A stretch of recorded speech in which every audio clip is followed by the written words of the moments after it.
Kyle Henderson, Bama Football on YouTube. Coming to you from beautiful Tuscaloosa, Alabama. You guys ready? It's game week. We made it, right? My goodness. Felt like it took forever to get here. Call line is open.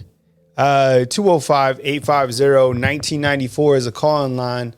Man, looks like I'm wearing a tuxedo or something, man. That white is really popping. But the call-in line is open. And it's game week. And look, I put together that monologue because I feel that that's the rest of the world of college football. And yeah, I get it. There's some people that out there that still believe in the product. And most importantly, the coaches do. Alabama is ranked third in the coaches poll. The coaches absolutely know who the GOAT is, right? I mean, half of them are under his coaching tree. Call line is open, 205-850-1994. Heard from Coach Saban tonight. I saw inside the comment box on Coach Saban's video, a gentleman said, my son is 5 years old and I'm saving all these videos to show him when he gets older so he can understand the greatness. It's really not a bad idea.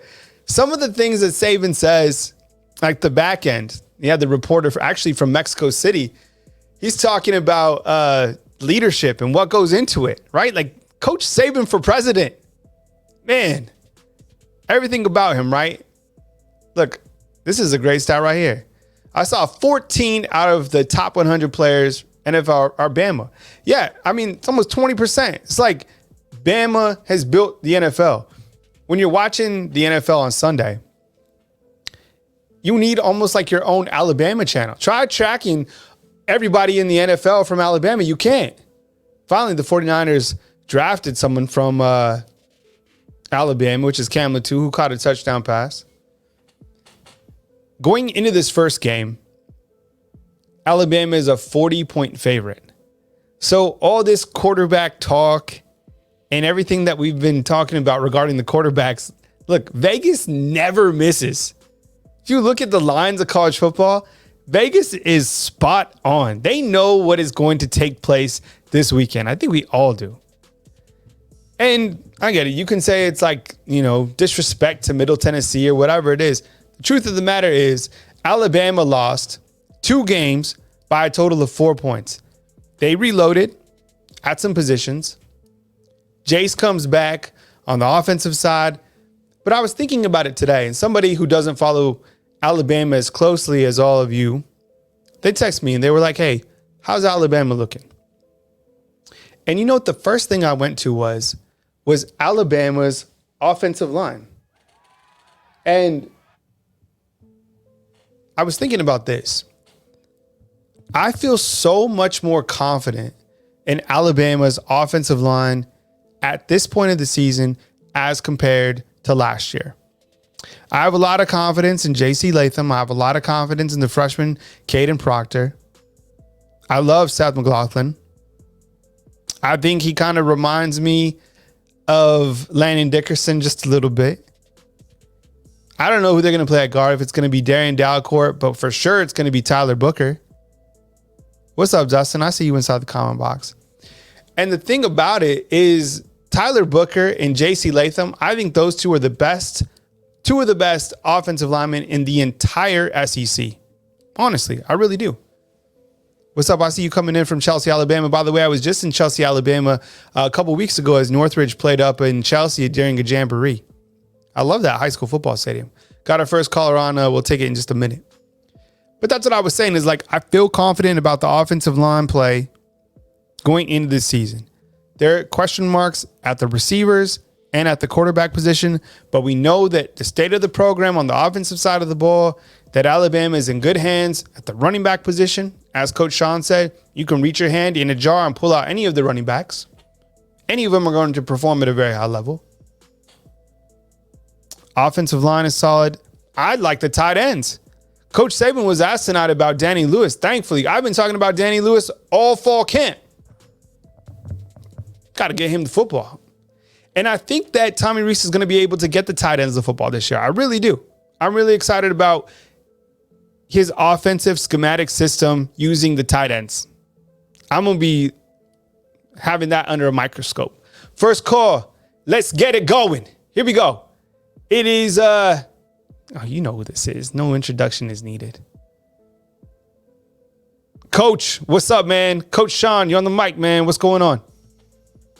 What's up, Cal? How you doing, bro? Well, first of all, can everybody give me a thumb? Can you guys hear Coach Shawn? Give me a thumbs up.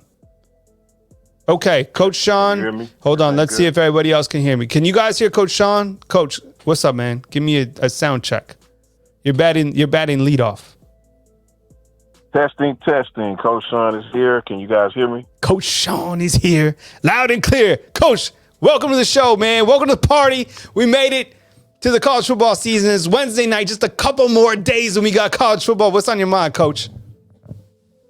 Man, just excited, anxious to see what these guys look like the first game.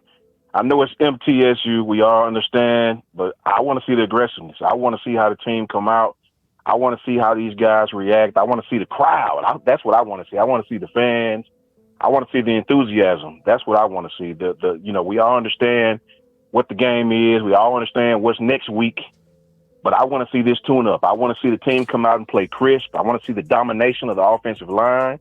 I want to see us run the ball. I want to see the tight ends get the ball. Like you said, Danny Lewis, I want to see those small things. I don't want to see us rush 3 and drop 8. I don't want to see us give up 20 points to this team. We're going to have an opportunity to rush the passer against this team. They like to throw the ball around the field. I want to see our pass rushers get after the quarterback. I want to see a couple of sacks. I just want to see total domination, man. I want to see us come out and play Bama football and send a message to the world.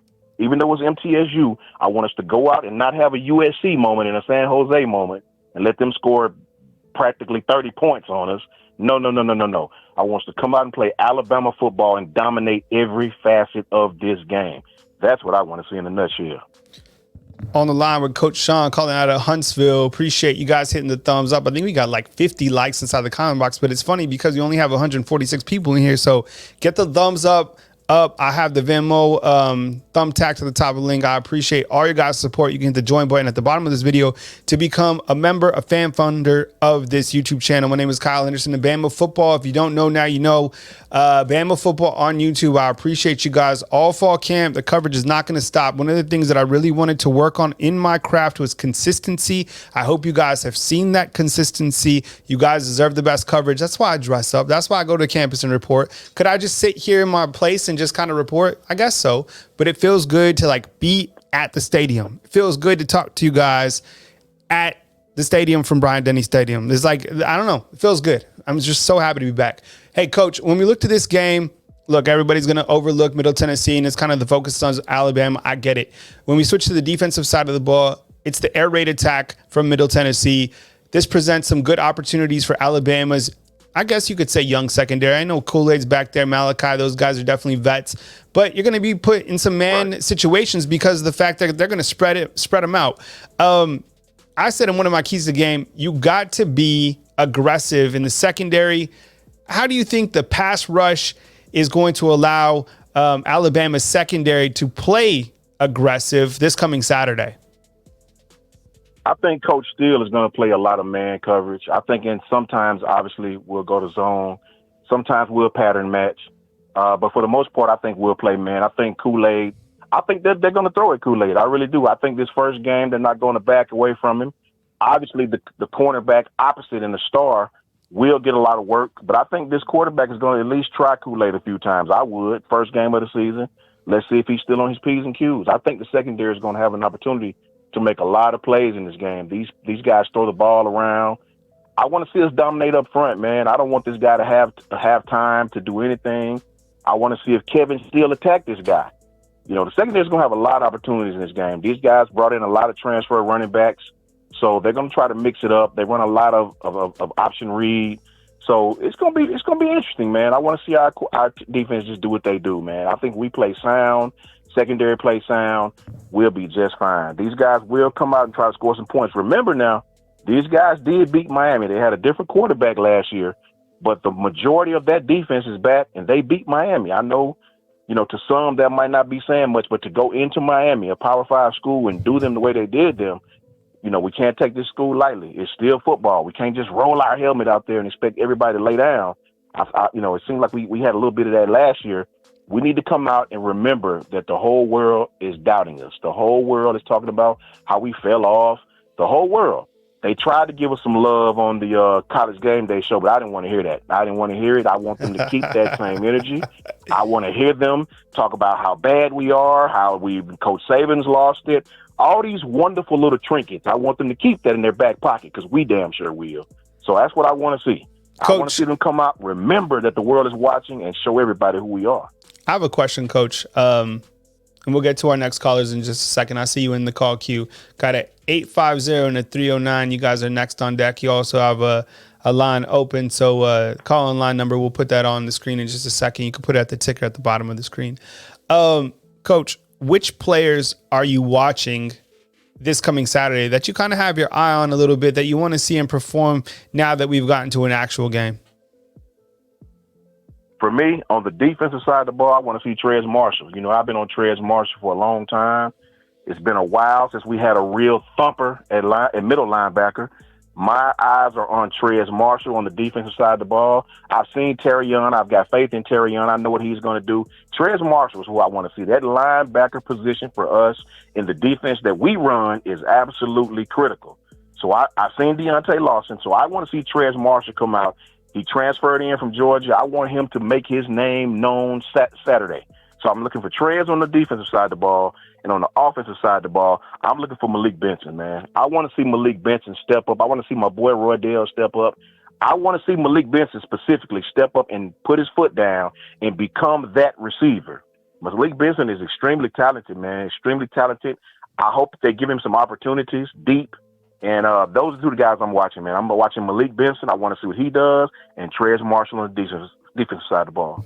Coach, thank you so much. The next time that you can catch Coach Shawn, Coach Smook, and Coach Jarek is during the post-game show, as they'll be leading the 2023 post-game show right here on Bama Football on YouTube. Coach Shawn, I appreciate you more than you know, man. Honestly, thank you so much for contributing to the channel, for your precise analysis of just football in general, man, because you get it. And, I couldn't be more thankful, honestly, man. So I will wrap with you soon. And thank you for batting leadoff tonight. Man, I appreciate you guys. Roll Tide to everybody in the chat. Let's support and hit the subscribe button. Let's get ready for this weekend, man. I'll talk to you soon. All right. Coach Shawn, batting leadoff. Coach Shawn, remember Ichiro, who always got on base? That's who Coach is. Like, he's always going to get the party started. My name is Kyle Henderson of Bama Football on YouTube, coming to you from beautiful Tuscaloosa, Alabama. Coach Saban spoke to the media on Wednesday, was asked about Ty Simpson, said that all quarterbacks have progressed. Thought it was a good answer to a question that he's been asked a million times, right? We didn't necessarily get too big of an injury report from Coach Saban. Then again, this team has been pretty healthy through fall camp. I think the only injury that we're kind of have our eye on going into the game, when you can actually see players kind of moving around, is on Devontae Smith. Now, Devontae Smith, he was getting some reps with the first team safety next to Caleb Downs, and I think some sort of foot injury slowed him down. We'll keep you posted on game day. Next up, 850. Let's get it going. Hey, good evening. You're on the line with Kyle Henderson. Who am I on the line with and where are you calling in from? Hey, Kyle. This is Tristan from St. George Island, Florida. I appreciate you calling in, man. Take it away. You're on the air. You got it, man. Coach Shawn was right. He was dead on about a lot of stuff, man. I really enjoyed his call. But what I wanted to say is, I saw the video you posted earlier, and I think that, this press conference, especially this last press conference that Nick Saban did, was very important, especially towards the end, because he talked about, everybody wants to be the beast, but, not everybody wants to do what the beast wants to do. And I thought that was great because, first of all, it reminds me, it sort of hones me back to that old Nick Saban speech. He really started to go back to talking about external factors, and it reminds me of an old speech that Nick Saban gave. I'm sure, Kyle, you remember this. I don't know, I'm sure you do, where he talked about, what does it take to break you? What does it take? Because you got tired? Was it because of something that somebody said? And he really emphasized that in the end of his press conference was, oh, all of a sudden now you're going to play good because you're playing an All-American. Well, no, you're supposed to play good all the time. You're supposed to play good in every play. You're supposed to treat every play as if it has a life of its own. He's really emphasized that. And I feel like because he's saying that and because he's emphasizing that, I think they're really emphasizing that to the staff and to the team right now during this period of time. And I know everybody's a little bit frustrated because he didn't give out a depth chart. And, we know Nick Saban likes to hold his cards close to his chest. But, regardless of all the QB talk and all the inside linebacker talk and all the, we know all the talk around the secondary and across every position, I think it's everybody's, we should all be excited about this season to come. I think, regardless of all the depth chart talk, we should just be excited and really be behind our team this season. Also, one thing I wanted to mention, I'm sorry, I don't want to take up too much time, but, during this off season, there's been a lot of talk and a lot of poison, as Nick Saban says, a lot of rat poison behind this Alabama team all off season. And I'm going to name some names here. The Snaps podcast, Aaron Murray. He's a little salty about 2012. We beat him in the SEC championship. He's still a little bit salty about that. He's been talking trash about Alabama all off season on YouTube. If you guys are on YouTube, you can go watch it. He's still doing it. Danny Cannell said some bad stuff.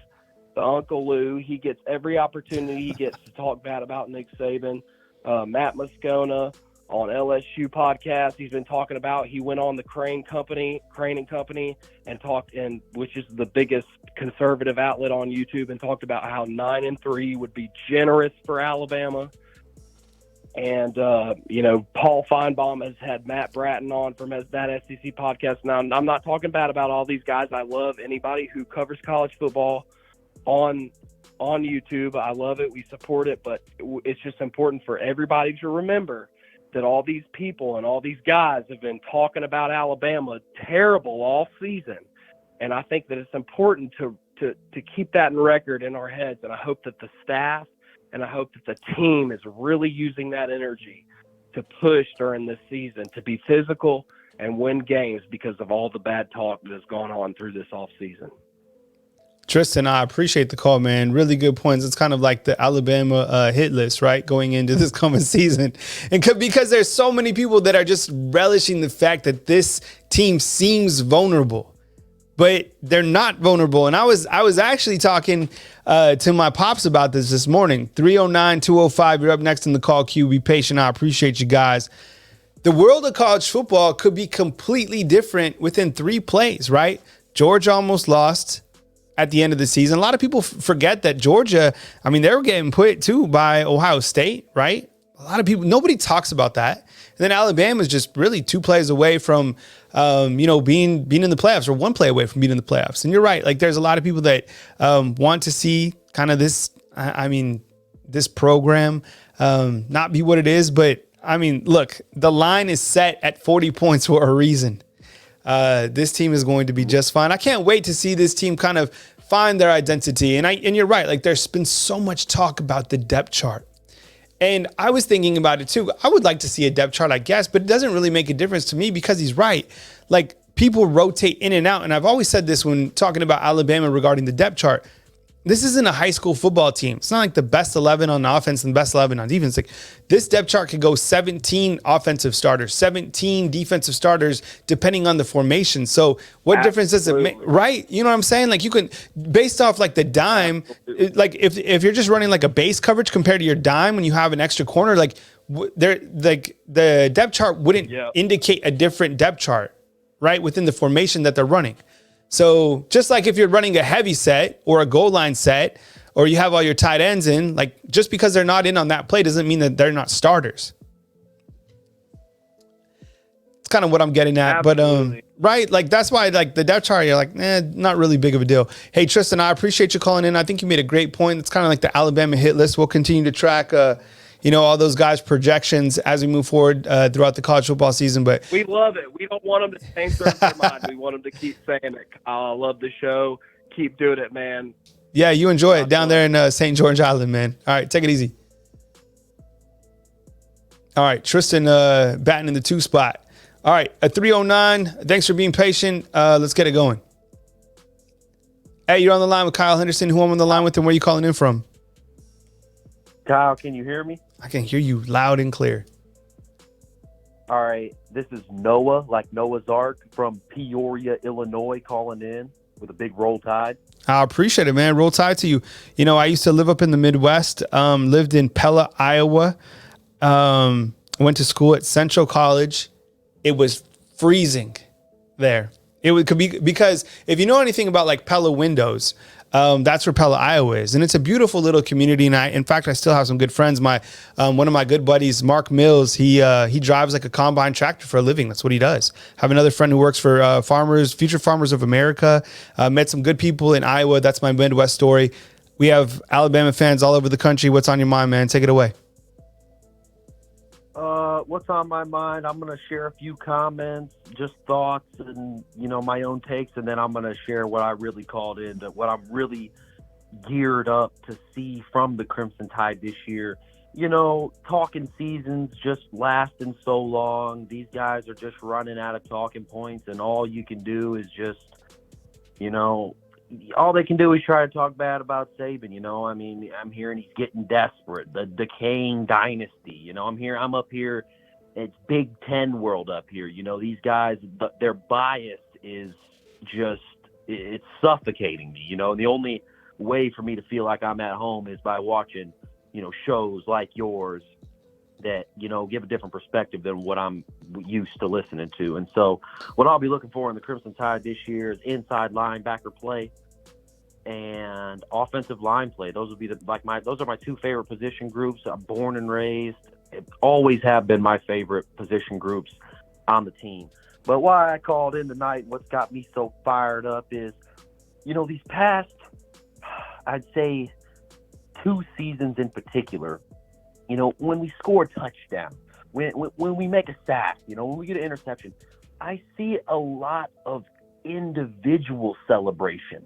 The Alabama teams of the early Saban era, when a big play happens, it's hard to find a guy who isn't cheering, So what I'm really looking for in the Crimson Tide this year is, do we have that childlike, enthusiastic body language? Are we really all in? Or do we really care about each other? Or will we see more individual celebrations as we flex to the crowd or taunt to our crowd? Or will we see the running back run in there and the offensive guard and him give a big old chest bump after, and then the wide receiver who wasn't in that play running up and congratulating that running back, or insert any position group that scores the touchdown. You know what I mean? I'm just really looking to see, are we all about the script A? Are we all about winning? Do we have our own individual agendas? Not saying that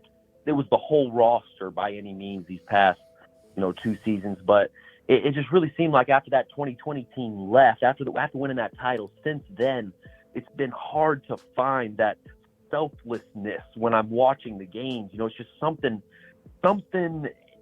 spiritually is just missing that really could be the deciding factor in the 1 play loss to LSU, the 1 play loss to Tennessee. We were a few bounces of the balls away last year.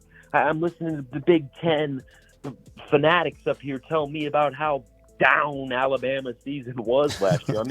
We were in a New Year's Six bowl game and manhandled a conference champion. All right, I gave you a whole lot of word salad, Kyle. I'm going to hang up now, and just God bless you, man. Yeah, I appreciate it, man.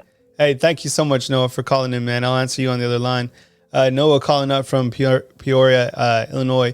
I think when you look to the inside linebacker play, and as Coach Shawn mentioned that as well, that's a position that we're all kind of hyper-focused in on the defensive side of the ball because, you have Deontay Lawson, who, by the way, Coach Saban had a lot of positive praise about him tonight, saying that he is the defensive signal caller, and that comes with a tremendous amount of responsibility.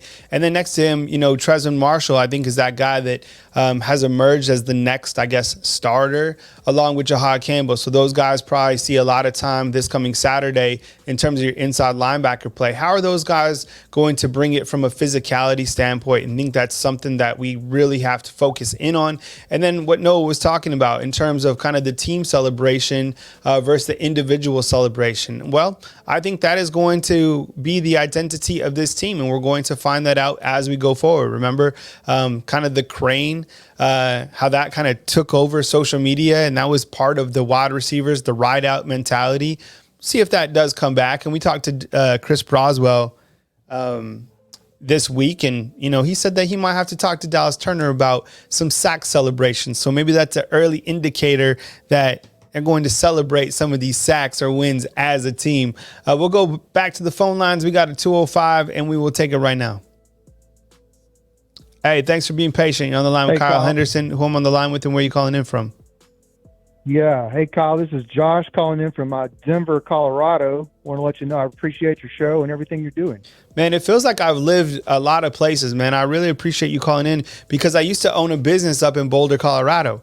So when I was living in New Mexico, I would do frequent drives up through Denver. I actually would stay in Broomfield because it was cheaper than staying in Boulder.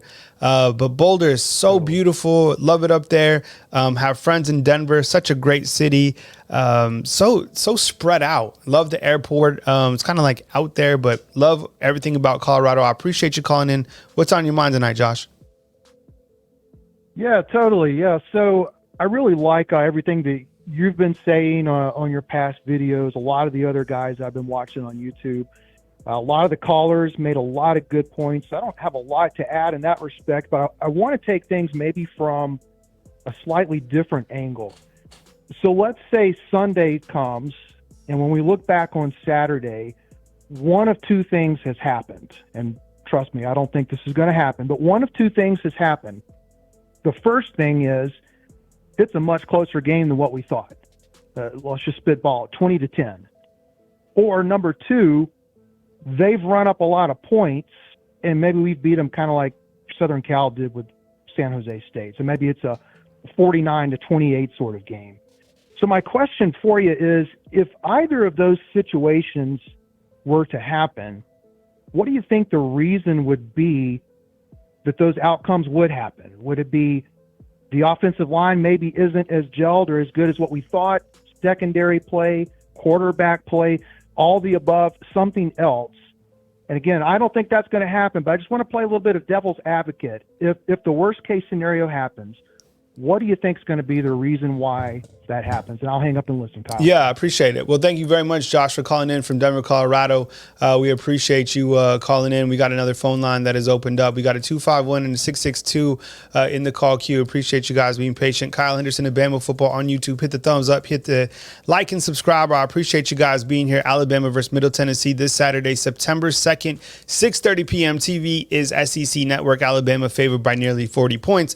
Josh is asking, in a worst case scenario, Alabama wins the game, but it's not by a large margin. I think what it would come down to, and I'm 100% certain on this, would be somehow that Alabama, struggles in terms of turnovers, because you have to look at Middle Tennessee. There's one particular stat when you look at this game is that Middle Tennessee, their defense is able to create turnovers. Over the last 3 years, I think they have 80 forced turnovers, and last year they had 20 interceptions. So in some sort of capacity in that, I guess, that situation, I could see like Alabama throwing a couple interceptions or fumbling the football or something like that. And then also probably tied into penalties. Coach Saban did talk about penalties today. You look at some of those late season games that Alabama did lose, it was penalties. Comes down to kind of those mental mistakes.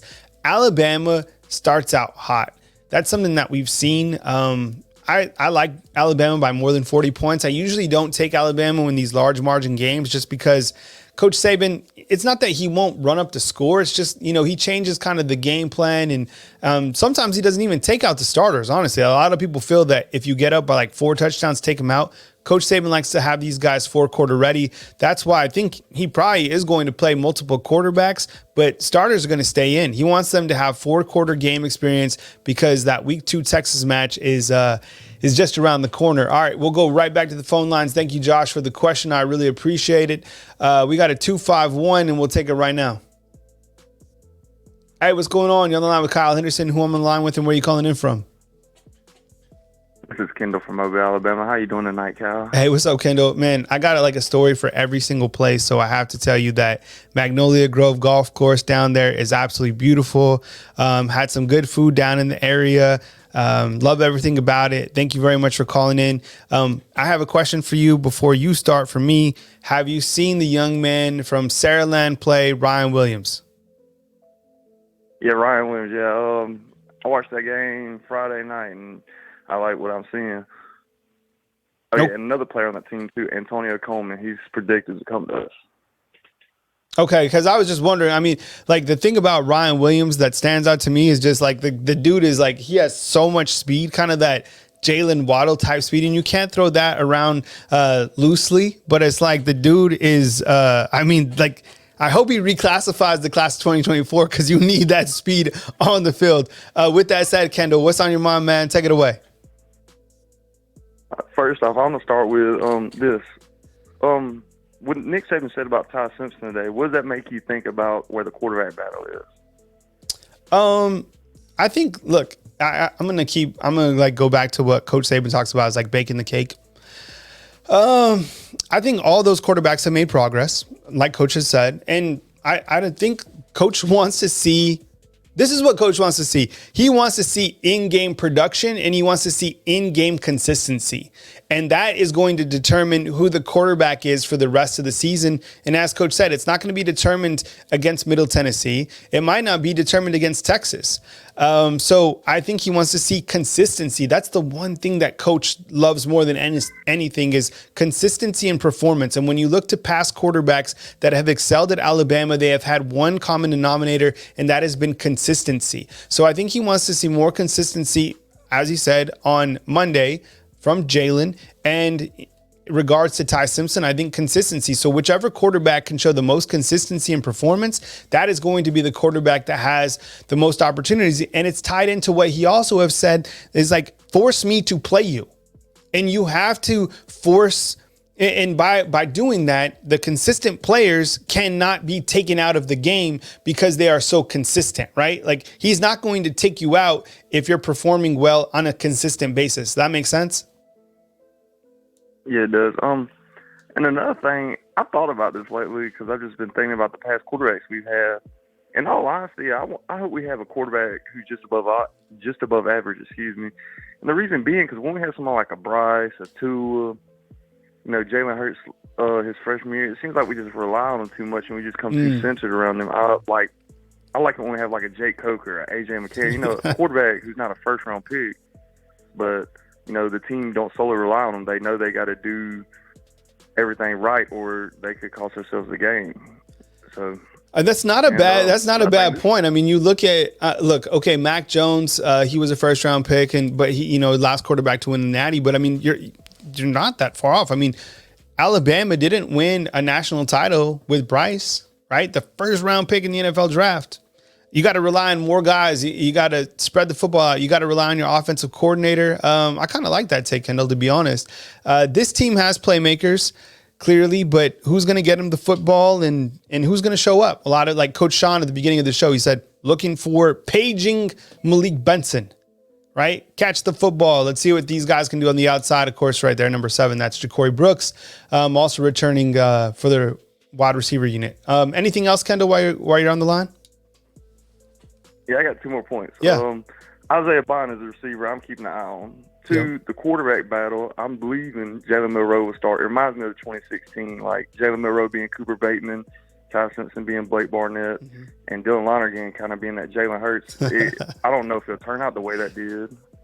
But this team, it reminds me so much of the 2016 team. The offense, I think it's going to be very similar to 2016 offense. Like, we're going to run the ball a lot of touch passes, play action, hit them deep. Then Kevin Steele's a lot like Jeremy Pruitt. Their coaching style is very similar. And, he's real intense. So I'd expect to have a 2016 type team, possibly. It's not that's fine with me. I mean, all the components are there. I think you bring up a good point. Like Kevin Steele, we really haven't talked about him, and we have our eye on the defense, just like a couple past callers have said. Watching those interior linebacker play, everything is setting up nicely for this squad to come in. They're laying in the weeds. I'm loving it. This is the first time that they're like. There's been some people talking about him, but for the most part, it's like, I can't wait to see what these guys do on Saturday.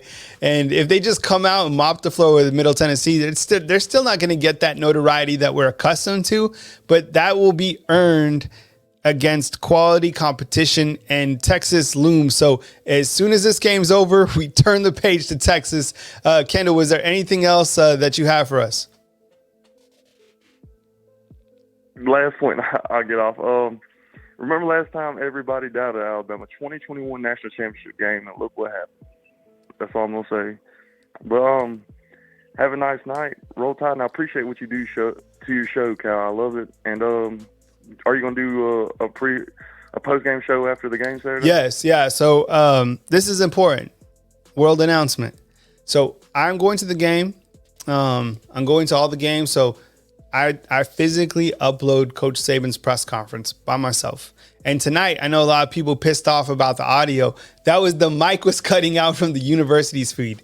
Trust me, I baby that audio. Like, I have two different feeds going, okay? But they were both plugged into the malt box, and the microphone was cutting out from UA. So if you watch other feeds, their mic was cutting out too. That wasn't like an our issue. Trust me. Like, the biggest thing for me is audio. I promise you. So I go to the game. I upload Saban personally. So what's going to happen is you have Coach Smook and Coach Shawn and Coach Jarek are going to start the post-game show so I can get back to my studio, and then I will start taking your calls after the post-game show. So that's how that will work.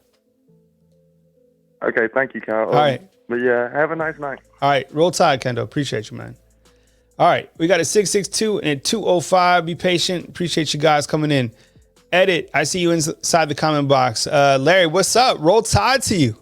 Thank you so much for being here. My name is Kyle Henderson of Bama Football on YouTube. Hit the thumbs up, like, subscribe. We should have 200 thumbs up inside this video. Coach Saban tonight with a really great interview talking about leadership towards the back end of that press conference.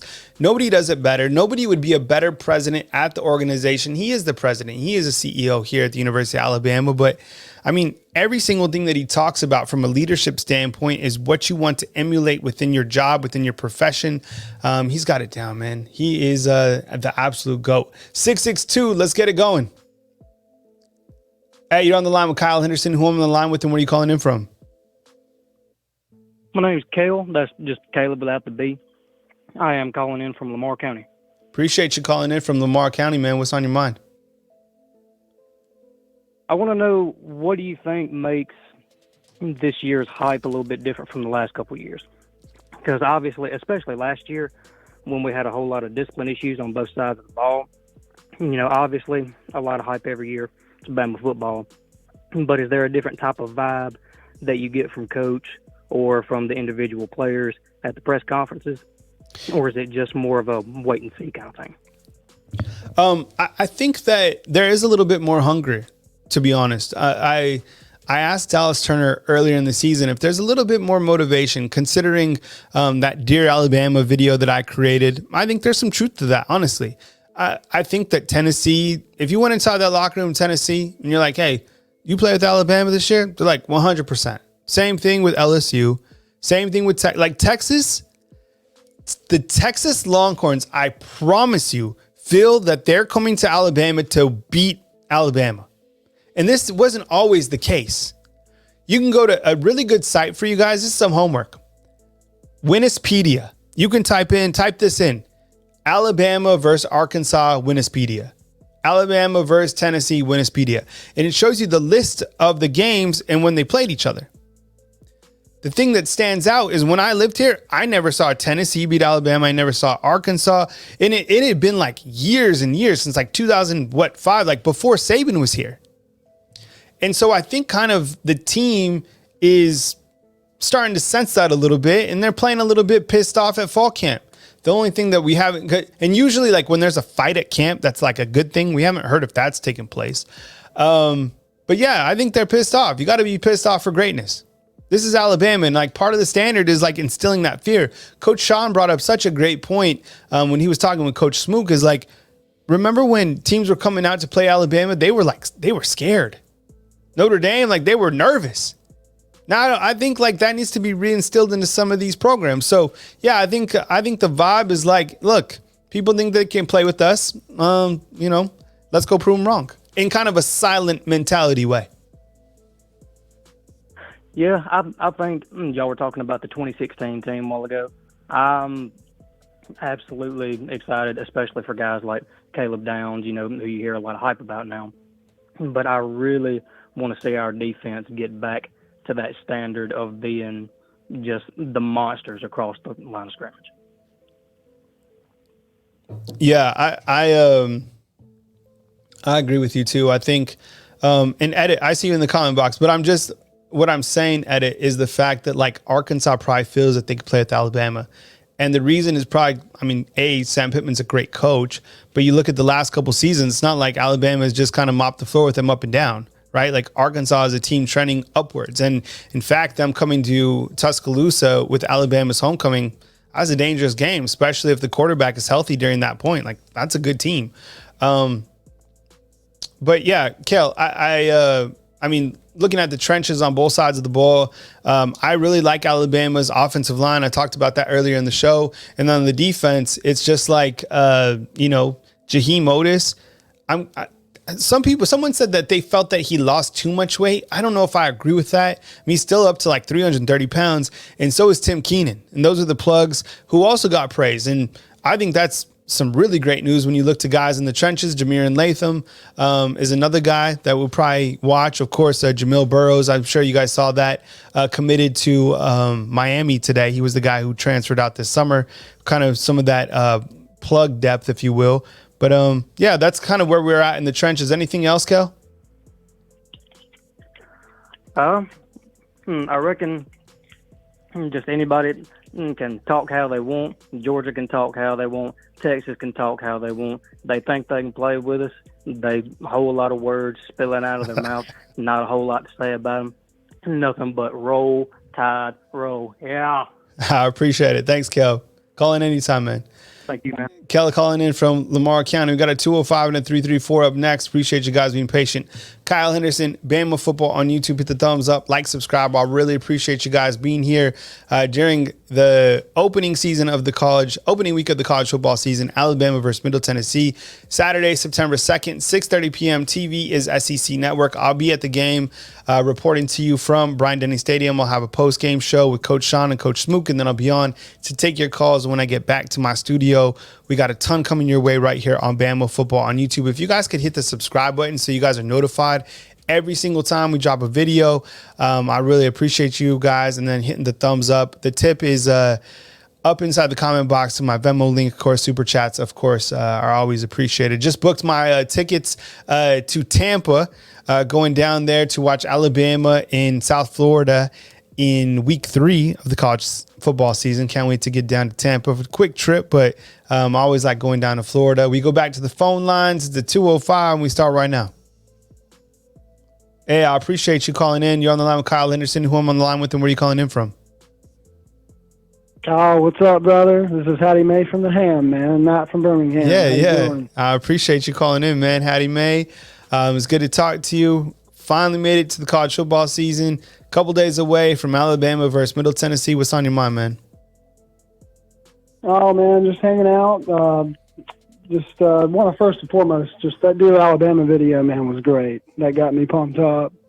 It got me ready to go outside and run some sprints up and down the street. So I almost did it, but I didn't. Had a long day at work. Got asthma, but I thought about it. Dude, that got me pumped up, man. Because we've been dragged through the mud a little bit this off season, and I hear Tim Brando and Paul Feinbaum, saying Nick's a bully.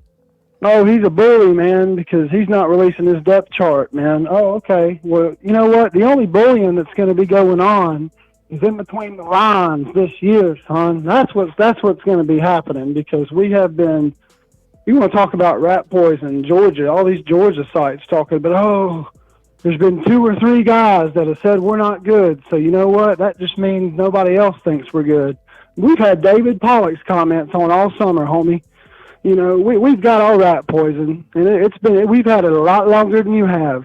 So we got a lot built up, and we're more together because of it. And I think we're more together. I think mentally this team's stronger. That's going to help with the penalties. That's going to help with beating ourselves because we've been exposed. The same guys that took those lumps are back. And I think we're going to be stronger. And, you know, just referring to Kendall, one of the callers before about the comments that Tom, and I know I'm going on, but Kendall's comments, you know, about Ty, man, I've been saying, you know, I think we're going to be using 2 quarterbacks because it has reminded me of 2016. And, you know, with Ty's comments, with just the fact that we're kind of set on Jalen being the starter, but just the fact that those comments come out to light, that means that interior competition is good, man. That's healthy. We have healthy competition, if that's what he's saying. We're building everybody up. We're tapping that, you know, hey, attaboy, you know, if he makes that good pass, we got good energy. We've got that good energy in the quarterback room, so that competition is we're good there. It's healthy. And I think that's gonna, in those tough times, that's what's gonna be the difference. And I know I'm a little bit of 180 here, but the Braves, man, I've said it a couple times in the comments, man, the Braves, dude, that interior competition the Braves have, that's why they're doing so good, man, because you've got one guy with 30 bombs, you got another with 30, you got one guy stealing 60 bags, you got another guy trying to steal 30, you got guys that are wanting to play and be out there when they're a little nicked up because, you know, the guy next to him in the lineup's out there producing. And it's fun when you're a part of that, and I think that interior competition that's what's really going to set us apart this year, and the brotherhood that we've created with that competition and our ups and downs. And I think it's going to be similar to 2016, but I think in a way of how we run with Jalen Milroe, because how we ran with Jalen Hurts in 2016 with that O-line that we had, that's how I think it's going to be similar, because we got some big boys up there. So I think we're going to be able to run a lot more with Jalen. The tight end's going to be huge, man. The black, I'm telling you, I think he's going to be a good, you know, like Lamar Jackson with Mark Andrews, man. You know, that's his guy. And so I think with Jalen having that good, you know, with those 3rd and shorts when they do stack the box, right? Because we know Texas is going to stack it. We know, you know, all these teams are going to try to stack the box and make Noah beat us with his arm. And I think the tight end's going to be huge in that department. And so those are just a couple comments that I have, you know, offer up. And but that deer going back, just that Deer Alabama video, bro, was sweet. That was great. And I'll shoot it back to you. And I'm here if you need me to stay. I'm here if you want me to move to the next call. I'm cool with that too. So. Yeah, Hattie, mate, I'll answer you on the other line, man. But I always appreciate when you call in, man. You have good context, and I love how you tie it into the Braves, man. That's good, man. I'm chilling. Well, real quick, my Pineapple Express, another fellow commenter in the comments, is my roommate, man. And we're chopping it up all the time. We love your show, bro. Oh, that's good, man. Yeah, and I love Pineapple Express, the movie. That movie. That's one of the yeah, man, he's great. It's one of the goats. He's like, what do you mean the car is dead? It's like, yeah, man, that's good. We bring those up all the time. We have our references, but yeah, man, that's just just had to throw that out there. But dude, you're great, bro. The content's awesome, and that Deer Alabama video, if you haven't seen it, go watch it. And that's all I got, brother. And you know, I have faith in our guys this year. So for all the points that I said. All right, Roll Tide to you, man. Yeah, brother. Hattie Mae calling in from Beham. Got a 334 and an 832 inside the comment box or the call queue. I'll get to you guys in just a second. Yeah. Chief saying that I had a dispensary. No, Pineapple Express is hilarious. That's such a funny movie. Like, in the more times you watch it, it gets funnier, right? Like, it's a classic. Kyle Henderson of Bama Football on YouTube, coming to you from beautiful Tuscaloosa, Alabama. I hope you guys are having a great game week. There's been tons of footage. If you guys can like the videos, if you guys can subscribe to the channel, that would help me a tremendous amount. Post-game show, one more time. will be after the game immediately. The game ends, post-game show starts. Coach Shawn, Coach Smook, Coach Jarek. I will upload Saban. Then I'll come back to the studio, field your calls. It'll be an epic show. Every single time after the game, right here on Bama Football on YouTube. We got a 334, and we start right now. Hey, thanks for being patient inside the comment box and inside the call queue. Here on the line with Kyle Henderson. Who am I on the line with and where are you calling in from? Hey, Kyle, this is Skip in Jackson, Tennessee. How you doing, buddy? Can you hear me? Yeah, Skip, what's up? I can hear you from Tennessee, coming in clear. And what's on your mind, man? Just a couple more days away, and then we'll be talking some Alabama football, what we learned. But go ahead, man. Take it away. Yeah, I was wanting to talk about the couple of true freshmen that's going to be starting for us on Saturday. You know, Caleb Downs and then Caden Proctor. I'll start with Caden Proctor, the starting freshman left tackle. I was going to ask you, how much help is it going to be for him since they slid Tyler Booker over the left guard? You think that's going to be a big impact as far as communication on picking up blitz schemes and stuff like that? Or yeah, 100%. Because as I said at the beginning, is that overblown? I guess. No. I think it was. I mean, Eric Wolford. That was a genius move because I said at the beginning of the show, I strongly feel that Tyler Booker and J.C. Latham are 2 pound for pound top offensive linemen in the SEC. And I think that Tyler Booker has such a tremendous IQ at that guard position that he's going to be able to, in critical game situations, he's going to be able to be right there as a mentor, as a coach on the field with Caden Proctor. So that was a tremendous move. Whoever came up with that, whoever thought about that, kudos to them, because it doesn't necessarily make that much sense to have Tyler and JC. You have so much experience on the right side. So switching him over to the left side of the ball where he can be kind of a mentor, if you will, to Caden Proctor. I love that move. Yeah. I like it too. And I wouldn't be surprised if the GOAT himself suggested that move. But yeah, I think it'll help him. And like any freshman, you know, he's going to have his bumps along the road, but I think it's worth it to play him at this point in his career because he's college ready.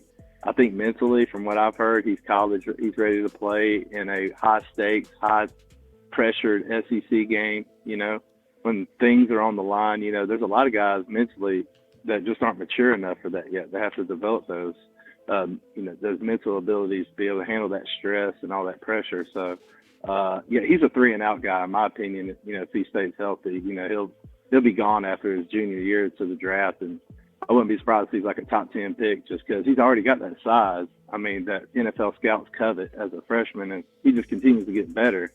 Like, the sky's the limit. So I definitely agree with going ahead and playing him, getting him in the lineup. Yeah, 100%. Did you have something else on another freshman that you wanted to talk about, Skip? Yeah, real quick, Caleb Downs. I'm really going to be trying to key in on him. I know a lot of times the camera kind of frames out the safeties. Whenever they snap the ball, they kind of frame them out. But I'm just kind of wondering like how he's going to play, what kind of role he's playing in dime specifically, and just the dime package overall. I know they've been mixing and matching a lot of personnel there, which is a good sign. But yeah, I'm really because everybody's comparing this kid to like some of the best safeties that's come out here recently. So really excited about Caleb Downs and just seeing what he can do in high pressure situations. They say he's really mature as well. So yeah, I believe too those guys will be freshman All-Americans this year after when it's all said and done. The one thing that Coach Saban has talked about, because he was asked specifically about the freshmen and what type of characteristic that freshmen have that are able to get on the field in their initial year. And he said maturity. You hear that about Caden Proctor, but specifically about Caleb Downs. I mean, even today during the SEC teleconference, Coach Saban was asked about Caleb Downs, and he said that, not only has he carried that momentum in from the spring season into the fall, but, he's ready to go. And I'm with you. I'm going to be looking at Caleb Downs not only this weekend because, it's going to give our first opportunity to see him in actual game competition, but during Texas, can you imagine some of the matchups that he's going to be faced with? And can you imagine that speed? A lot of people today were talking about A.D. Mitchell. He's not going to be covering him, but I mean, maybe the tight end, number 0. I mean, those guys are electric and they have so many weapons. So how is Caleb Downs going to adapt to that type of speed? Because the speed on Saturday is going to be very fast, similar to what practice is. Of course, they're going against better athletes on the offensive side of the ball, but against Texas, that is going to be such a tremendous challenge for a freshman. Same thing with Caden Proctor, right?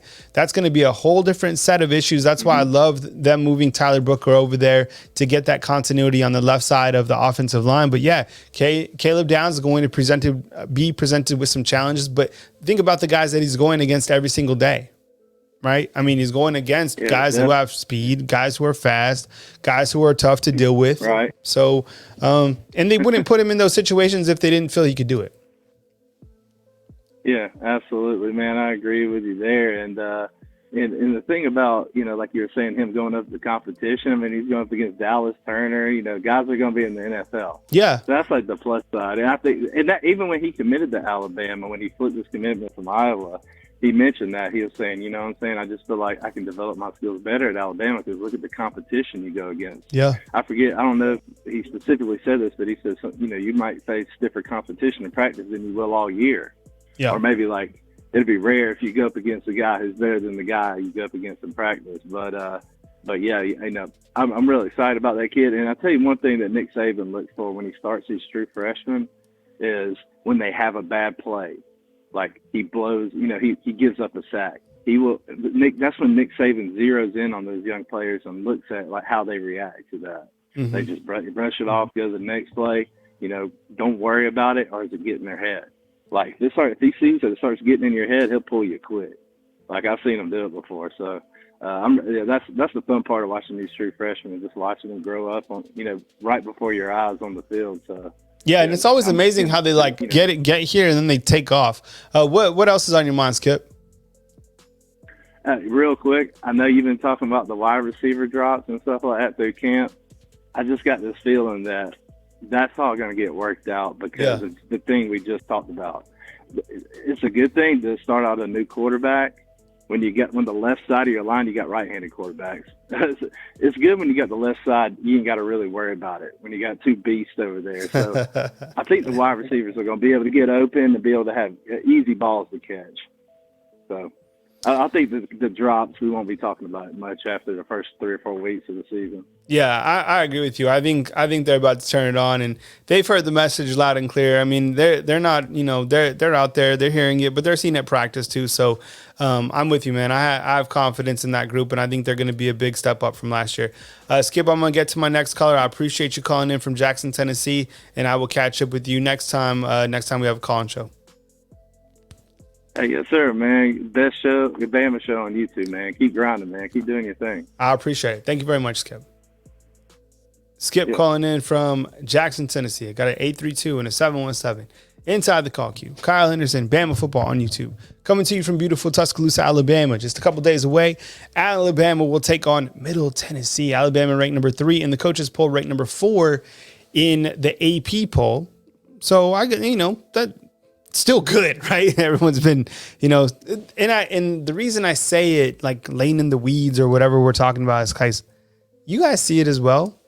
That's why I'm so excited for this team to come out and, whatever they do from the quarterback standpoint, I think they're going to be fine. It's going to be a really fun season. I'm like, this is probably as excited as I've been.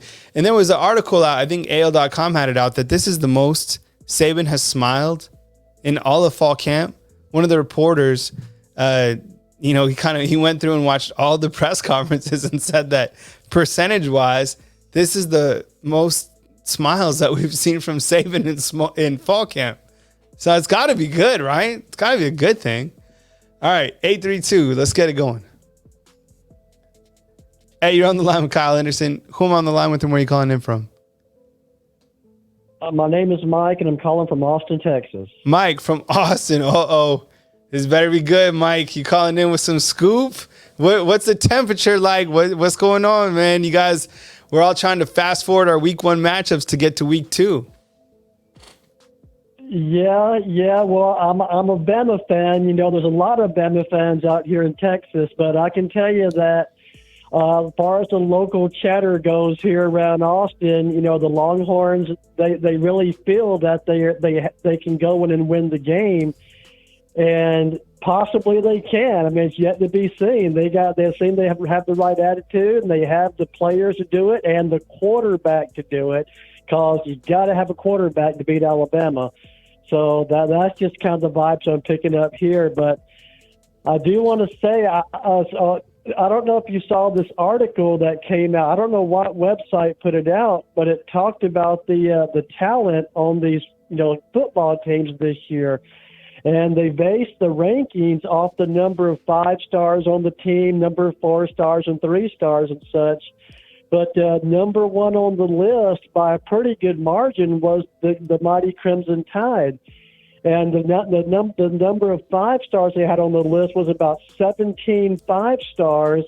And then number 2 on the Georgia Bulldogs, of course, that had probably about 13 5 stars. And number 4 on the list was Texas A&M Aggies that had a lot of 5 stars and 4 stars on on the roster as well. But not only did Bama have the most 5 stars, but they also had the more 4 stars by a pretty good margin too. So with that being said, I think that's why Nick Saban has been so successful and such a great coach. And with all these trophies he's piled up, since he's been at Bama, is that he recruits the best play, recruits at the highest level. We all already know that. But he tries to get the most out of his players too, because you talk about listen to the way he coaches about doing the things, the little things, and have the right attitude and doing the right things to be successful. So he has the best players and he gets the most out of them. So I think that's just been his his recipe for success.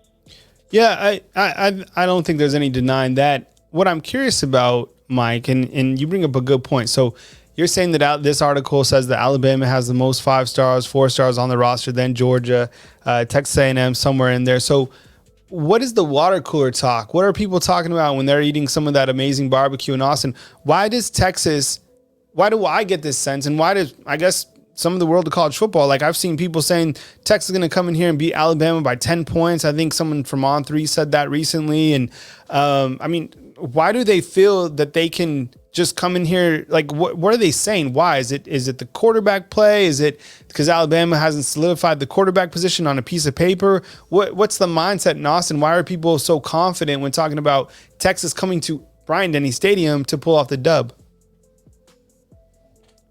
Well, mainly because of the Texas Longhorns quarterbacks. I guess this Quinn Ewers, I think his name is. They're really big on this guy, and he's had an excellent spring. And in the past, the only knock on Quinn Ewers was he really wasn't a team leader. He really didn't do the things he needed to do. But he's kind of turned the page, and I think he's taken his team leadership to another level because he cut his mullet off. He's got, that's neither here nor there, but he's taken his leadership more. And then the second and third team QBs they have as well. You know who the second guy is, of course, the Manning kid, and they got this other guy that was highly recruited that's playing.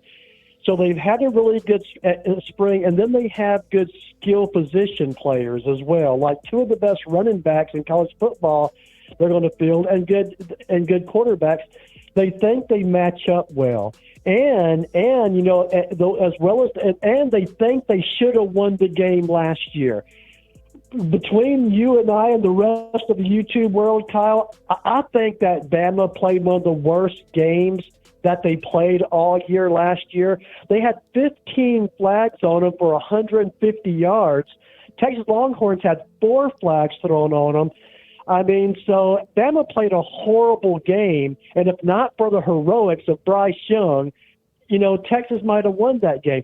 So they think they can get it done because they think they should have won last year. If not for this call, if not for just one more flag on Bama, and we'd have won that game. So they were so close last year, and it was close, and they didn't get it done. So they think they match up well, but the answer to the question, the short answer is, Quinn Ewers. That's why they think they can win. And the other 10% is maybe some uncertainty in our quarterback room, although I don't think there's a whole lot of uncertainty there. But that's why they think they match up well. And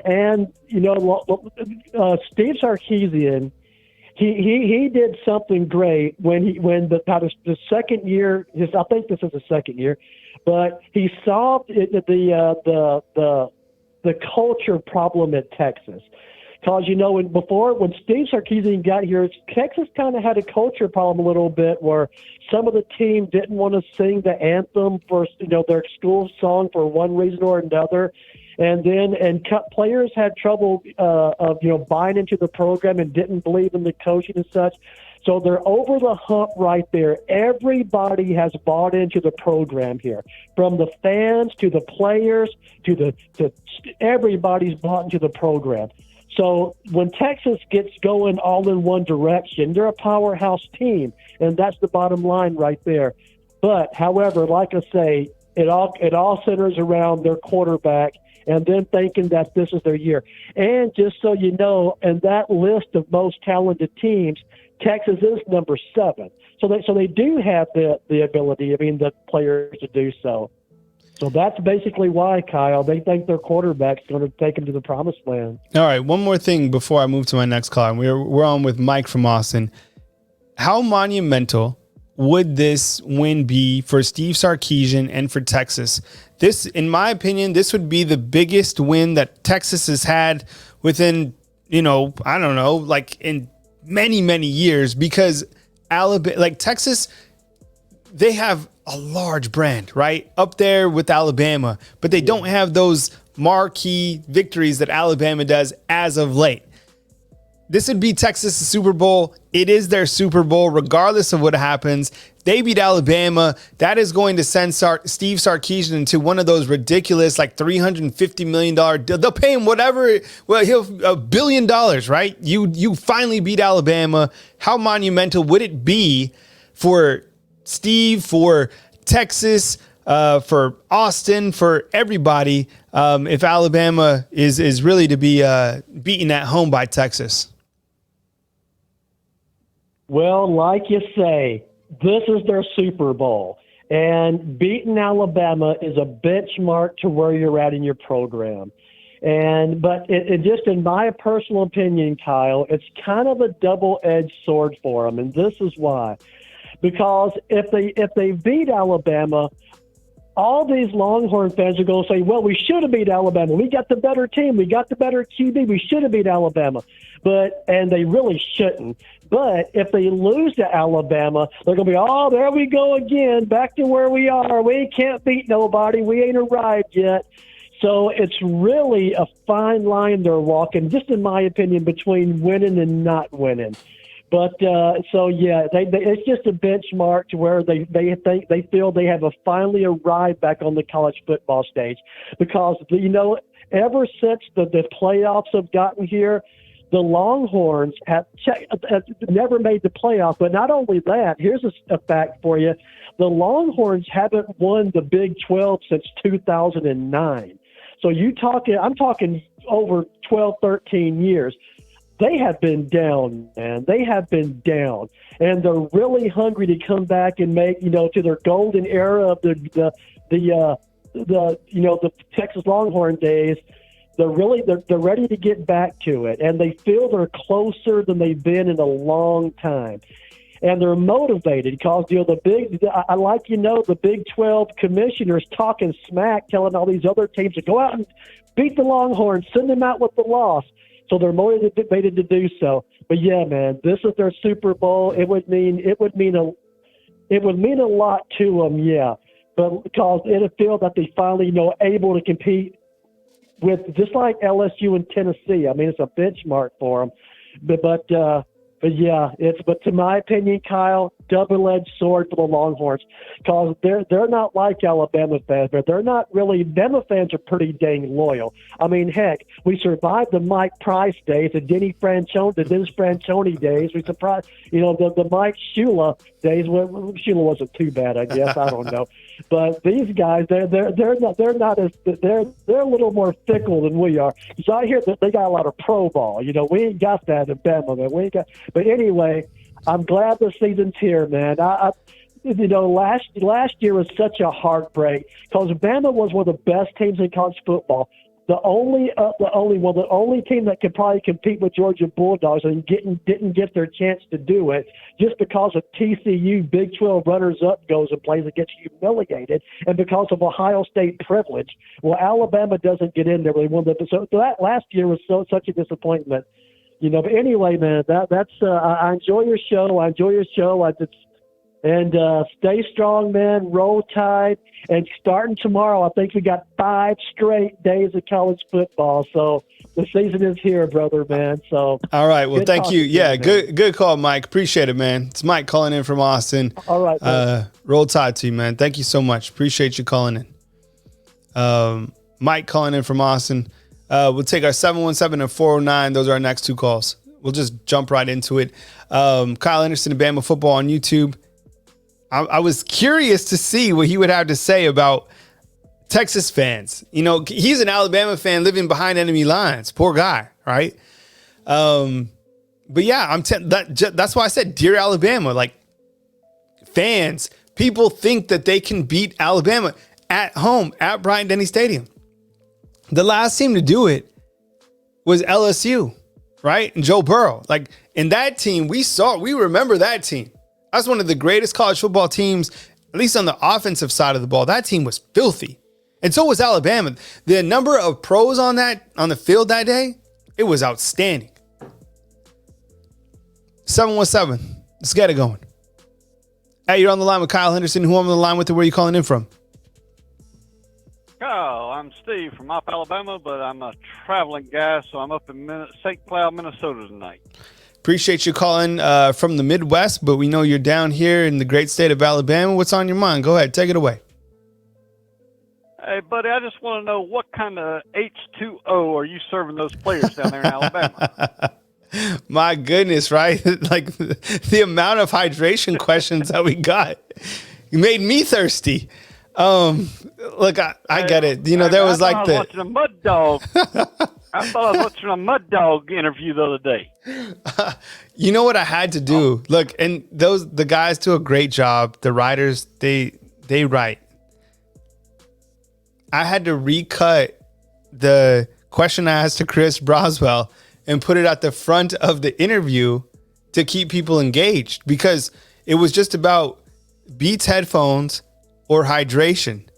And so I finally had to ask a question to Chris about what does it mean, like football related, coming out in front of Bryant-Denny Stadium, because I knew that the interview wasn't going to have much traction. But you're right. It was like the hydration. There was a lot of questions, a lot of thirsty reporters. We've gotten to that time where we're just like, we need to see a game. So bless their hearts. They do a good job. And, you know, but it was a thirsty interview. Thirsty beating interview. That's what it was. What else you got, Steve? The thing I got for you is that, you know, I'm a big fan of Jalen Milroe, and do you see the option 3 coming back into Alabama? No, it's kind of like, so where we are at is a modern day option, right? Like the run pass option. That's kind of like your modern day option. Those old options that we used to run, like back on NCAA football, when you had ran like the wishbone or the flexbone or, you know, stuff out of the eye, like that's clearly, you know, is not going to fly anymore. Remember, who knows this? Has anybody ever seen the single wing? Do you know what that is, Steve? Does anybody know what the single wing is? Go ahead. Okay, so the single wing is you don't necessarily have a quarterback, you have a spinner back. There's a team in New Mexico that has ran the single wing religiously, and they still do it. So you have a spinner back, and it's about like a pulling guard offensive system. It's super confusing, but I think in a world today, let me know in the comment box if you do know what the single wing is. I'm curious to know if you guys know that. But we're kind of like in the modern triple option in a sense, right? Run pass option. And And I think Jalen can be effective because this is what I'm watching. On Saturday, I want to see if there's any deep balls taken. Holy shit. We just got a $200 super chat. Oh, good job. My goodness. Hell yeah. Elizabeth Reed, thank you so much. Wow. Thank you. Steve, I have to read this out. Let's roll Tide. Die hard Bama fan here, but TCU grad, live in Dallas, Texas. Texas fans think we will win, but they think I should always win. I don't think Arch did that well during spring game. No disrespect, but just hope Bama plays with old-fashioned confidence. Yeah, a lot of people, well, first of all, thank you very much, Miss Reed. I really appreciate it more than you know. I mean, my goodness, $200 super chat. It's the biggest super chat I've ever got. I've been doing this for 6 years. So thank you so much. I'm going to leave this on the screen for a second. Steve, no disrespect, but I got to take care of Miss Reed. Go ahead, buddy. Yeah, look, I heard a lot of different things about the Manning prospect in terms of, where he was at. They're hyping him up, and rightfully so. I get it. It's going to be exciting to watch, but Quinn definitely is the guy. They come in with a lot of momentum into the college football season. They're favored to win the Big 12. Coach Steve Sarkisian has done a great job rebuilding himself, rebuilding his brand. The other day, we talked a lot about kind of resetting, and he's done a great job resetting since he left from the University of Alabama. Left on a positive note, I thought, and he's doing a really good job with Texas. They come in as a 7-point underdog to Alabama, but their fans are really, really excited about it. So, I don't know. I appreciate it, Elizabeth, and I think it does come back down to that confidence factor. Like, go out there. You are the standard of college football. You are the measuring stick of college football. These guys are super excited for another opportunity to get Texas, especially at Bryant-Denny Stadium. And they read everything. They know everything. They know how Texas fans are feeling about it. So, yeah, that's kind of where things stand. Steve, back to you. And once again, thank you, Elizabeth. I'm going to leave that on the screen. Steve, but, as we're talking about, I think that, it's kind of the modern day option. I'm watching Jalen Milroe to see if there's any shots taken downfield. What is the accuracy of balls that are thrown 25 yards downfield? And anything underneath is going to be, has to be accurate, has to be precise, has to be out of the, defense's ability to create turnovers. And look, part of Jalen's game is to run. And there's nothing wrong with the running quarterback. I think a lot of people feel that if a quarterback runs, he should be a running back. No, in the modern era of college football, you have to have an athletic quarterback. So really excited to see what we can see on Saturday. What else you got for me, Steve? I just think with the offensive line, if they are true in bringing their lunch pail to work on Saturdays, and they get enough push on that front line, it gives Jalen that opportunity to make the pass and also make the run if he needs to. I just want to see that force from the offensive line pushing that defensive line back. Yeah, and like I said earlier in the show, I have a lot of confidence. Like when somebody straight up asks me that doesn't follow it like we do about Alabama, I started with the offensive line, 100%. And I was like, look, starts the offensive line, really confident about their overall game. Still am at this point. So, it definitely starts there. And I think the offensive line is going to come out and make a statement. I'm going to run to my next caller, Steve. Thank you very much for calling. Be safe when you're coming back to Op. No problem, we appreciate your support. Yes, sir. I appreciate your show, and roll Tide. Roll Tide to you, man. All right, we'll go right back to the phone lines. We got a 409. We'll take it right away. Hey, you're on the line with Kyle Henderson. Who I'm on the line with, and where are you calling in from? Hey, this is Mike, first-time caller from Galveston, Texas. All right, is it Mike from Texas? Yes, sir, from Galveston, Texas. Galveston, Texas. City, down south. All right, man. Go ahead, Mike. Take it away, man. What's on your mind, Mike? Go ahead. Can you hear me? Yeah, I can hear you. Take it away. Mike, I'm going to give you a shot because I know you're on the line a long time. What's on your mind, Mike? Yes, sir. So I'm a Longhorn fan, first-time caller. I think the reason why Longhorn fans feel good about the game, it's one and the same as Milroe. We don't think he can beat us throwing the ball, and we don't think y'all have the outside weapons to take advantage of our secondary. Yeah, well, thanks for calling. Y'all have always Go ahead. Go ahead, Mike. No, finish out, man. No, we were saying like 2 years ago, y'all could just out talent everybody, especially when Shark was the OC. We just don't feel like y'all can out talent. Y'all have very good players. They're going to be NFL players, but y'all don't have 3 and 4 first round wide receivers, first round quarterback, and 2 first round running backs. I think the O line is going to be pretty good, which we take that. Our D line is going to be pretty good, but we think at the end of the day, y'all don't have the outside weapons or the quarterback to beat us. Yeah, that's a good point. And thanks for calling in, Mike. I really appreciate the perspective coming in from Galveston. When you look to this game, let me ask you something, Mike. Do Texas fans feel that they would have beat Alabama if Quinn stays in that game last year for 4 quarters? In my biased opinion, I think we do. And if they would have called the safety, I think we beat y'all too. Mm-hmm. Yeah, that was a crazy play by Bryce, right? He's like throwing it like upside down or however he threw the ball. That was crazy. I felt that Steve Sarkisian. Yeah. Go ahead. How do you feel about that? Do you feel like we would have won if viewers didn't get hurt, or if they called the safety? How do you feel about that? I never asked a Bama fan that. Yeah, I do. People get mad when I say that, but I mean, it's my opinion. I always tell the truth. Quinn, if Quinn plays for that game, the entirety, yeah, I think Texas wins that game.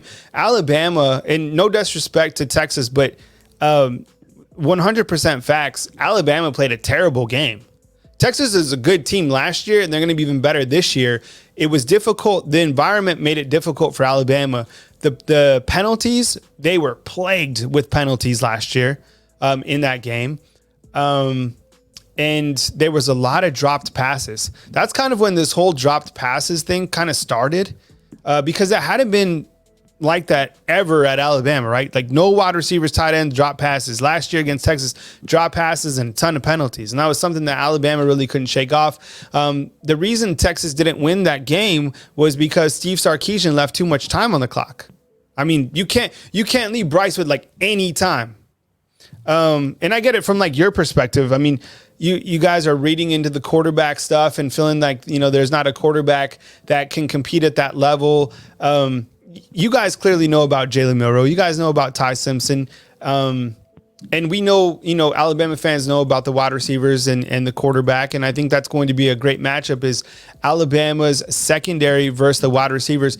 What are you hearing about A.D. Mitchell and Xavier Worthy? I mean, is it just that those two guys, along with your tight end, who's amazing, by the way, is that where you feel that they're going to have a big advantage in that game is just those wide receivers with the tight end and Quinn?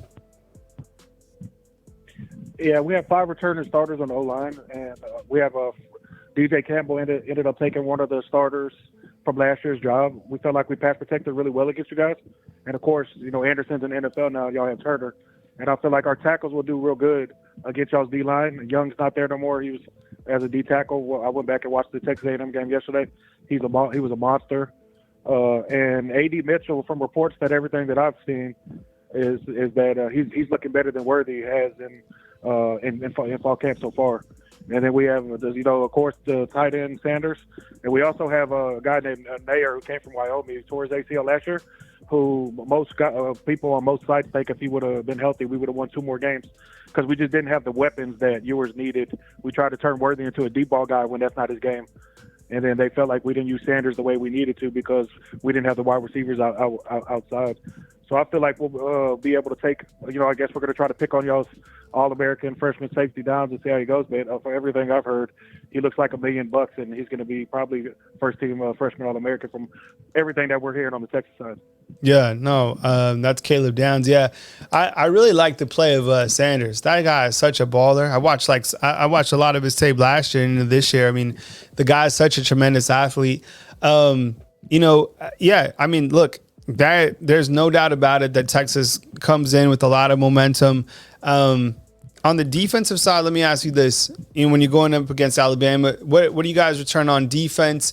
And how do you feel about, you know, kind of the way that last year ended on that last field goal? I mean, you have Jace who returns at running back. He had a big run against you guys, right? busted out a big run. He is expected to be Alabama's featured back along with Roydell Williams. But in the secondary, do you guys feel that, on defense, that you guys have enough to stop whatever Alabama is bringing? And that's the confusing thing, is we don't know like Alabama's offensive identity. So I guess that's a tough question. Yeah, I feel we lost 2 D tackles to the draft, and I feel like the 2 D tackles that's playing this year, if you look at Pro Football Focus, they were more disruptive, and they were just better players, but the 2 guys were older than them. We returned, our DN. We lost our other DN to LSU, but we basically, let him leave because we have a better player. In 2 years, I think he had a sack and a half. His name is Ovu. I think he's going to be starting for LSU, which is kind of crazy. We feel like our secondary is the second most talented position on our team, but minus wide receivers. And I just think that, we have an All-American linebacker and forward, and then we have a 5-star freshman in Hill that I think Alabama recruited for a little while that we ended up stealing from Texas A&M.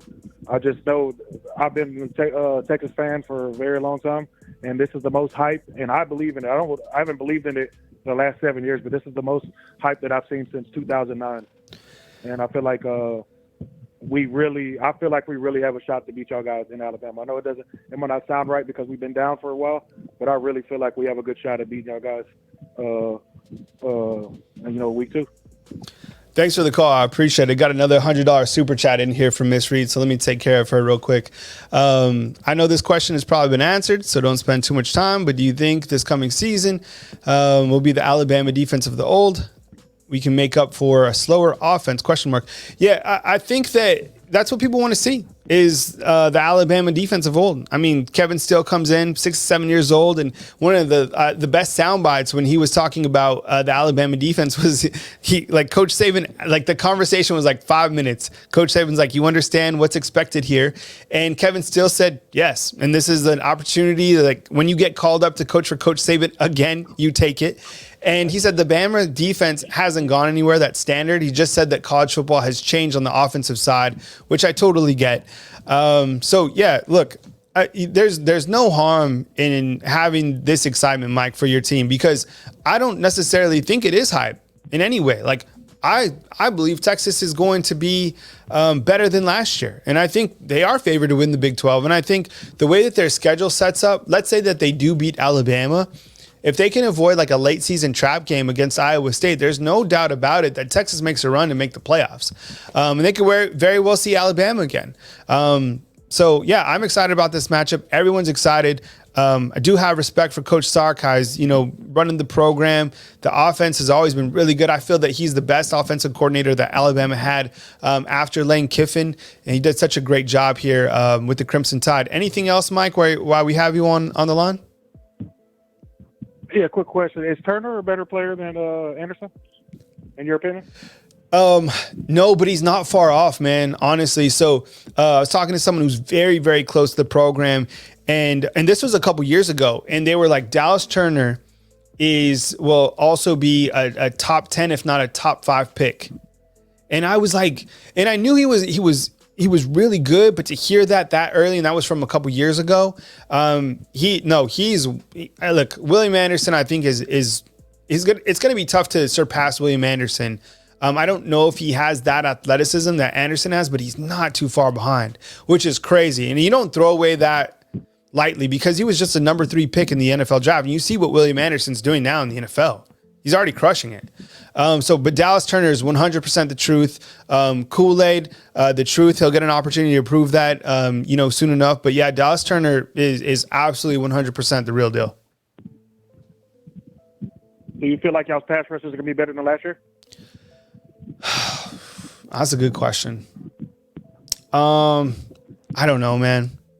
I don't know. It comes down to, I guess it comes down to what Chris Broswell can do. So you have Chris Broswell, I'm not going to say the jury's still out on him. No, Chris is on the other outside. So your 2 inside linebackers for Alabama, you have Deontay Lawson.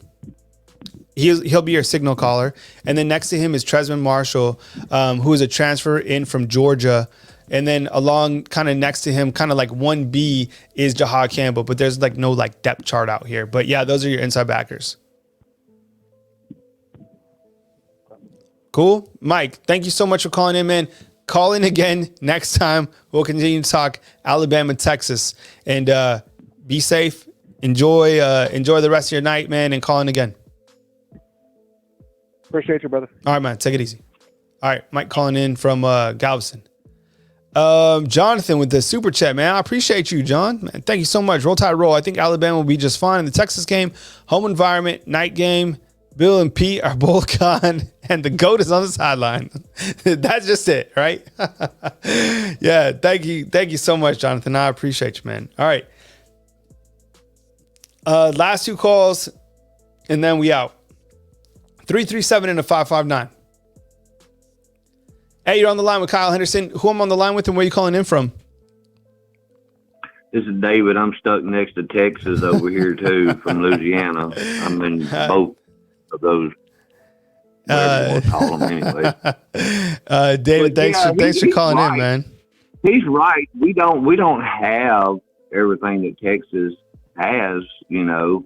We actually have more than they have. We've got like, what, 5, possibly first round running backs, you know, possibly, you know. We have, what, 4 or 5 that can possibly be in the first round quarterbacks. We've got some good transfers that's come in. We got some good tight ends. We got a very good secondary that can possibly compete with anybody, even the weakest NFL team possibly on passing.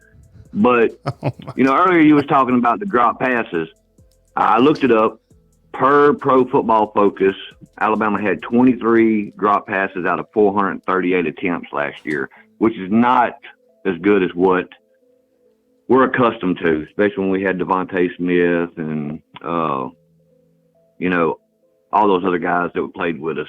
You know, Texas is ranked 3rd in the conference with returning production. 3rd in their conference. That ain't impressive to me. That ain't impressive to me at all.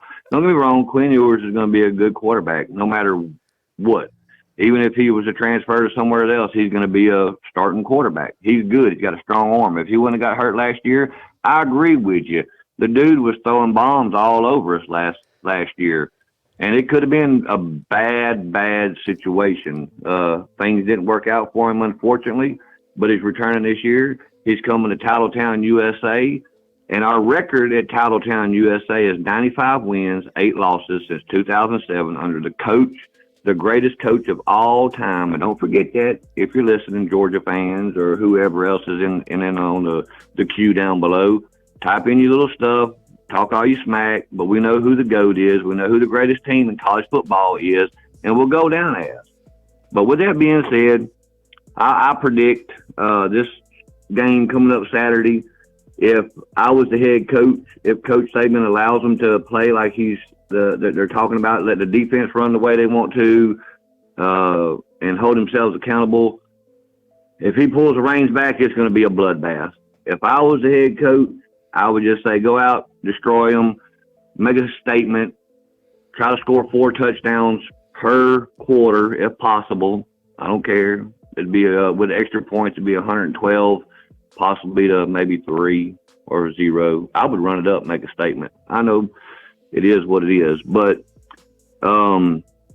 anyways, I'm just excited about this weekend. I'm excited to see what Alabama's going to do this year.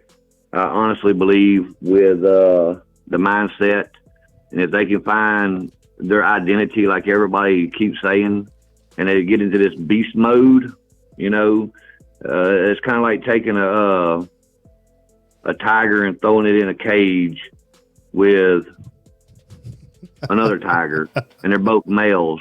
And then you throw a third tiger in there, it's a female. The strongness of the two is going to win and is going to breed with that other one.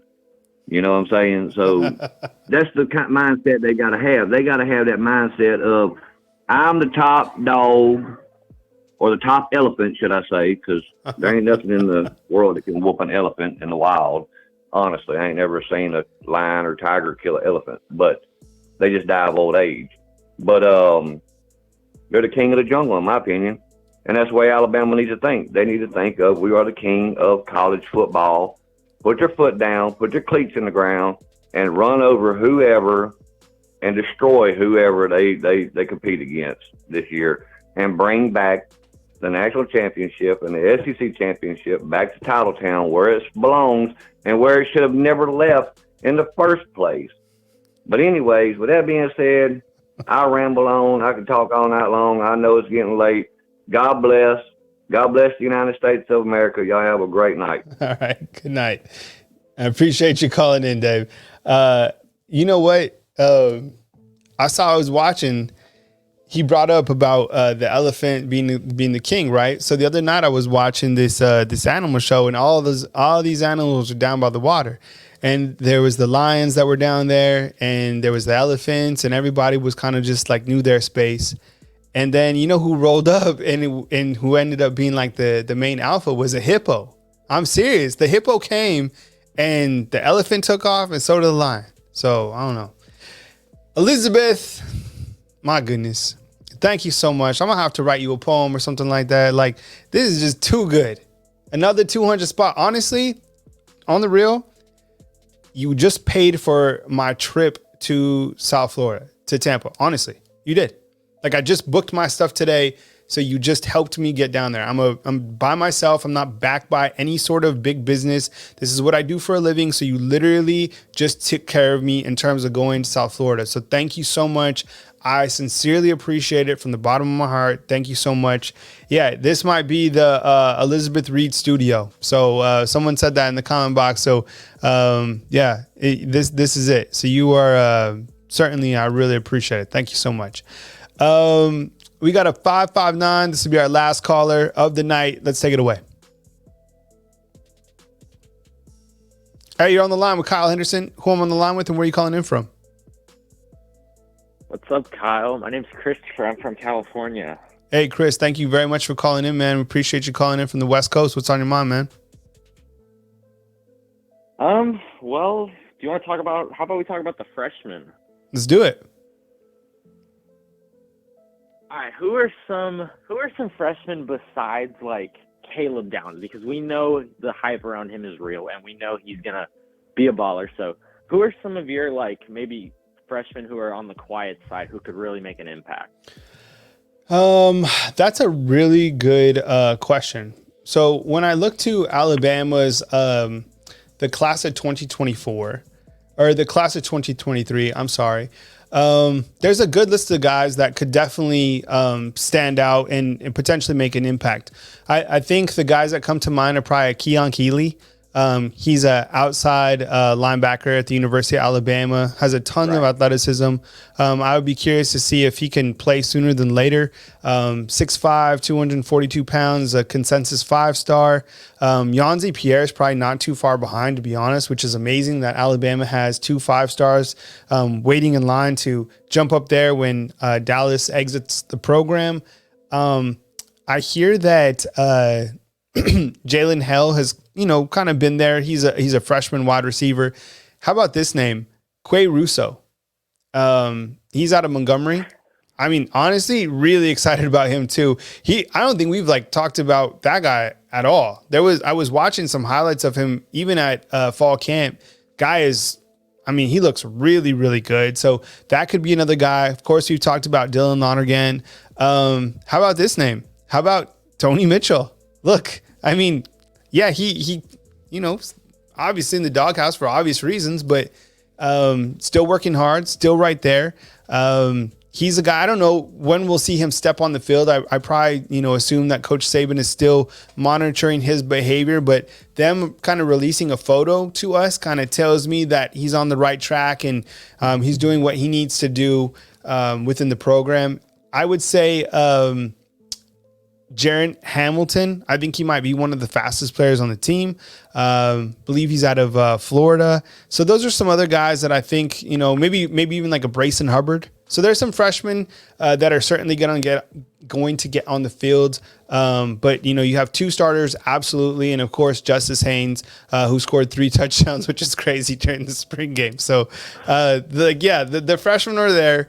And, but I would say it would probably be Keon Keeley, I would assume. That would be the next to get on after Justice Haynes. So if I was to say the players to get reps after Caden and Caleb, I would say Keon and Justice Haynes. What else, man? Yeah, back to a name you mentioned, Jalen Hale. I was looking at some practice footage, and man, he's got great hands. Yeah, he does, honestly. I mean, I think he really does. And I think that, but I don't know, like, because there's so many guys in that wide receiver room that they're going to get opportunities. It's a big right. room. So, but here's the thing. Just because you don't get on the field in terms of like the position, like your receiver position, special teams. Like Roydell Williams was just like, this is a great interview. He talked about getting on the field in special teams, whether that's punt coverage, kickoff return, like go out there and get onto the field. And sometimes as a freshman or a sophomore, whatever, you have to get on the field. You know who was a special teams weapon until he got a starting spot was Jalen Moody. Remember Jalen Moody? Yeah. He was like all over special teams. He just waited. And finally he got his opportunity to start. But you got to get special teams, but you're right. I think he does have some really good hands. So, I mean, plenty of young guys coming in. And then, of course, you know, we're all excited about Julian Sane. I mean, out in your neck of the woods, California, I mean, he's been lighting it up. The guy is like these highlights from this last game. My goodness, he's exceptional. He's got some wheels. I know. The guy's a baller. Yeah. Yeah, I'm really excited for Sane. He looks so good. Elite 11 MVP, which is just awesome. Yep. That's a great name for him. Anything else, Chris? Why don't we real quickly let's thoughts on what like big receivers you think are going to make an impact this year? Well, first of all, where are you at in California? Central Valley, Fresno, California. All right, Fresno. Yeah, the Valley. A lot of people don't know that's Xavier Worthy. Yeah, but a lot of people don't know that's why like Fresno has the V, like the Valley. You know what I'm saying? On their helmets. Yeah. But I used to live up in Redondo Beach, so I was in SoCal and lived in Los Angeles. Used to work in Torrance, and I worked for the Elite 11. So I worked for the Elite 11. And I would travel all over the country. And Brian Stumpf, who is the executive director of the Elite 11, he was my boss. And he instilled the work ethic in me that I still try to exemplify today. Brian Stumpf, if you're out there, man, I try to model my game after you. He was the first one in the office and the last one to leave. He runs the Elite 11. So when I was like under him, so I would go and do everything that he needed, I would do it, whether he needed me to sweep the floors or whatever. When in fact, the reason I got into this is because I wanted to be a high school football coach. And then I wanted to like get up to that level and start working with the Nike football training camp. So I emailed him and he was like, come out here. And I started covering softball. But I started grinding so much that they gave me a key to the office, and then I worked my way onto the football field, and then I started my own website, and then started doing video, and then kind of took off to what you see now. So that's my thing about the Elite 11. So I have great respect for the Elite 11 organization. To see Julian Sane win the MVP, I think that speaks volumes of him. Other wide receivers that I think could contribute this year, I love all the sophomores: Isaiah Bond, Kobe Prentice, Kendrick Law, Emmanuel Henderson. I think those guys are certainly going to shine. I'd love to see Isaiah Bond have a big year. Kobe Prentice was Mr. Dependable last year. Believe in Malik Benson, Ja'Cory Brooks. I mean, the guy is clutch. We don't talk enough about him. And how about Jermaine Burton? This is another opportunity for him to go out there, block out the noise. And I mean, what did he catch for 9 touchdowns last year, something like that for Alabama. So people are hard on him. They really haven't taken him in, but this is a good opportunity for him to step up and kind of, earn some positive praise from the fan base. Yeah, I think Ja'Cory Brooks kind of earned that respect as that wide receiver one. But I mean, the end of last year, those last 4 games, Jermaine Burton just took his game to a whole nother level. Yeah, like in the Sugar Bowl, like if you watch the Sugar Bowl, he played really well. He did. Oh yeah, for sure. All right, Chris. He made some really nice contested catches. He did. No, 100%. Chris, we're gonna end the show there, man. But I appreciate you calling in. Thank you so much for calling from out in California. Call in anytime. I got a spot for you, man. Yeah, thank you, Kyle. Keep up the great videos, man. I love them. All right, man. Thank you so much. Okay, this is gonna be my last call because you've been waiting for 9 minutes, but this is it. We're saying goodnight after this, fam. We're going to bed. All right, 228. We start right now. Hey, what's up? You're on the line with Kyle Henderson. Who am I on the line with, and where you calling in from? It's Mitch from Mississippi. Did you say Mitch? Yes, sir. Mitch from Mississippi. All right, man. Take us to bed, man. What's up, Mitch? Well, I was originally calling with a comment, but now I'm just wondering if I could use your platform to drop my Cash App on Miss Reed. That's some pretty good blessings you got going there, brother. My wife and I, we're trying to plan us a trip to the Chattanooga game, so I figured, hey. But no, real quick, I know you pushed the time. Also, I'm wondering if there is any way possible, I mean this with all due respect, but Mike from Galveston or wherever it was, is there any way that we could take that call and keep it, and after the Texas game, win or lose, replay it? And either give him his moment of glory,